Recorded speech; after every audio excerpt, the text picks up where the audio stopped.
parce que son analyse est brillante sur l'état du pays. Bah, c'est vrai. Si les solutions qu'il a commencé à amorcer sont réalisées, franchement, il va faire un super président. Je me demande même si en 2017, je ne vais pas voter pour lui. Malheureusement, oui, après ce trait d'humour, mais je vous assure que vraiment j'avais ce sentiment-là. C'est-à-dire que, mais il est très bon dans ce genre d'exercice. Ah bah sur la forme, il n'y a rien à dire. Il est excellent. C'est le meilleur. Il est excellent. Il est excellent. Aucun journaliste n'arrive à le mettre en danger. Après, c'est vrai que bon, après c'est l'exercice, c'est pas l'objet. Non, non, mais c'est une conférence de presse.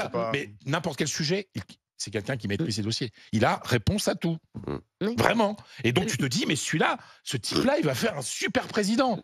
Le problème, c'est que ça fait bientôt 7 ans qu'il est là. Et son analyse sur la situation du pays est bonne, mais les solutions ne sont jamais arrivées. Donc, la forme est bonne, mais pas le fond. Quoi. Mais c'est même le fond, c'est-à-dire que il a eu l'occasion de pouvoir mettre en œuvre la politique suite à ses analyses, sauf qu'elle n'a jamais été mise en... Après, je l'ai trouvé quand même... C'est un candidat de la droite, en fait. Hein. Oui, là c'est assez clair. Oui, là, c'est un bon candidat. Il a essayé à un moment de parler du RN pour dire... Oui, mais c'est vraiment... Je trouve que c'est un bon candidat RPR pour l'élection. Emmanuel Dancourt, Emmanuel Macron, c'est des annonces, et toujours des annonces, ou vous sentez quand même un petit élan, là, depuis hier soir? Un élan vers le passé, alors. Moi, j'étais super contente parce que j'étais trop petite pour connaître l'ORTF et là, j'ai pu voir à quoi ça ressemblait. Il y avait un côté très... on va parler de la forme, parce que la forme est importante. Parce que je vous rappelle que la forme, c'est le fond qui remonte à la surface.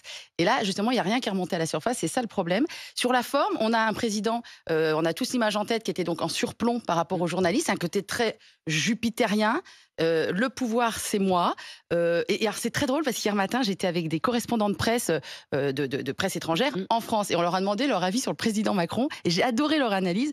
Ils disaient, mais on vous l'envie. Il est tellement à l'aise quand il communique. Il ne faut pas gratter, hein. Mais alors, quand il communique, il est tellement à l'aise par rapport à nos autres dirigeants européens. Très bien.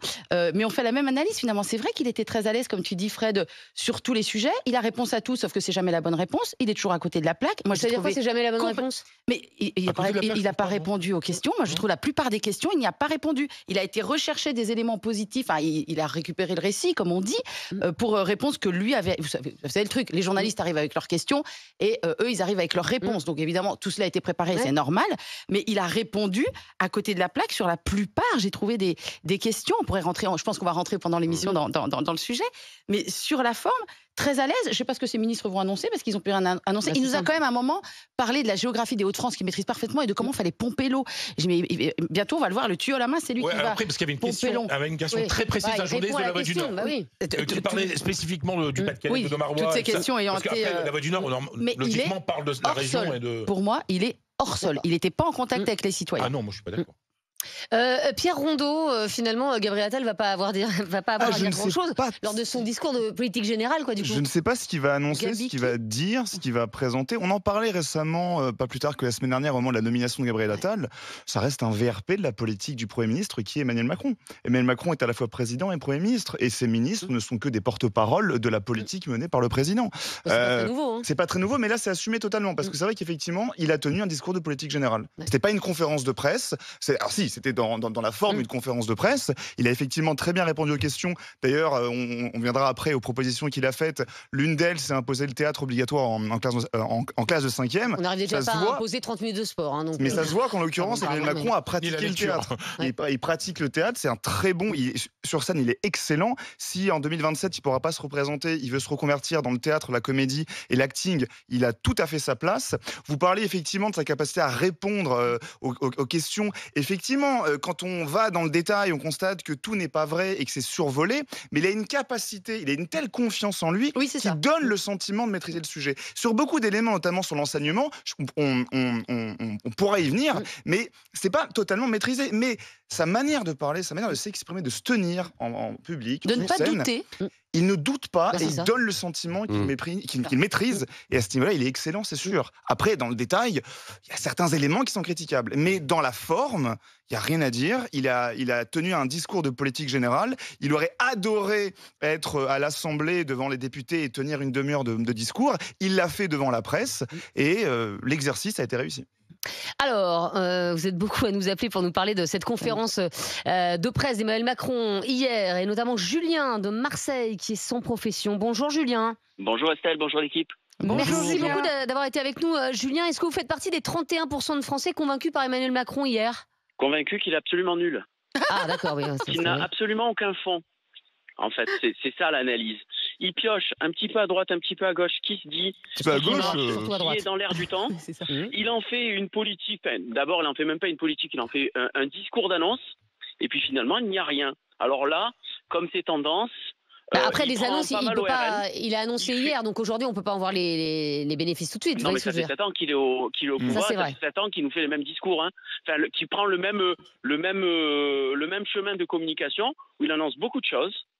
Il prend à droite et à gauche ce qui peut marcher et en fait il n'en fait absolument rien et les choses stagnent depuis 7 ans. Alors là, c'est dans l'air du temps. Il faut prendre un petit peu RN. Loi immigration, on va mettre l'uniforme à l'école. On va renforcer la sécurité. Mais finalement, ce discours-là, il le tient sur tous les sujets depuis 7 ans. Et puis, il n'en fait rien. Alors, c'était avant-hier, c'était l'hôpital qu'il fallait renforcer. Et aujourd'hui, si vous discutez avec des professionnels de la santé, ils vous disent que c'est catastrophique et que ça n'a absolument pas changé, que ça a peut-être même empiré.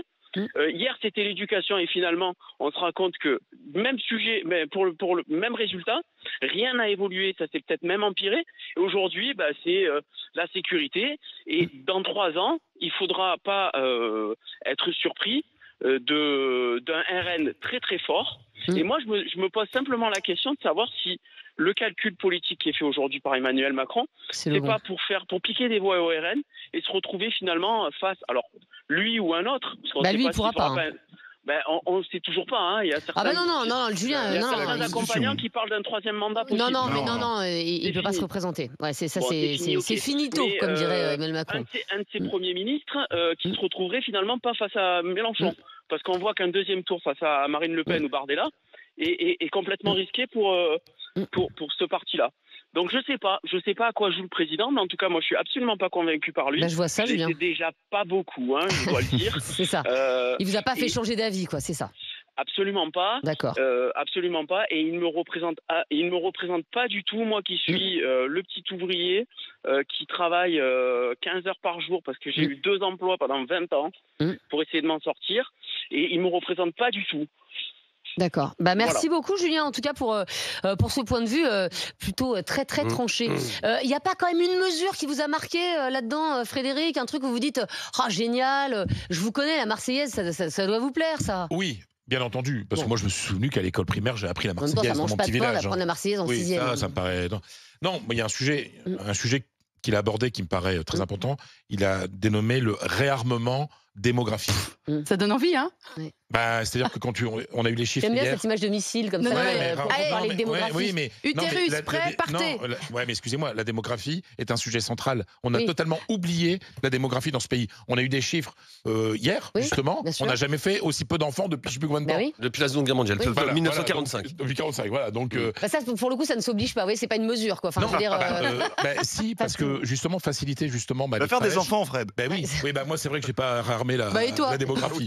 Mais excusez-moi, pour que les gens aient envie de faire des enfants, il faut que ce soit moins cher de faire des enfants, il faut qu'il y ait des crèches, des places en crèche, etc. C'est une politique de la famille. C'est pour ça qu'il a annoncé un congé parental. Mais il n'y a plus de politique de la famille depuis très longtemps. Pourquoi? Parce que la famille, c'est sale, c'est fasciste. Oui, mais ça, c'est pas Emmanuel Macron. Excusez-moi, c'est François Hollande, le premier à avoir détricoté la politique familiale de la France. Mais le fait de pointer ce sujet de la démographie, qui est essentiel pour l'avenir du pays, parce que sinon, il va falloir faire venir beaucoup d'immigrés et ça veut dire que notre culture va continuer à disparaître.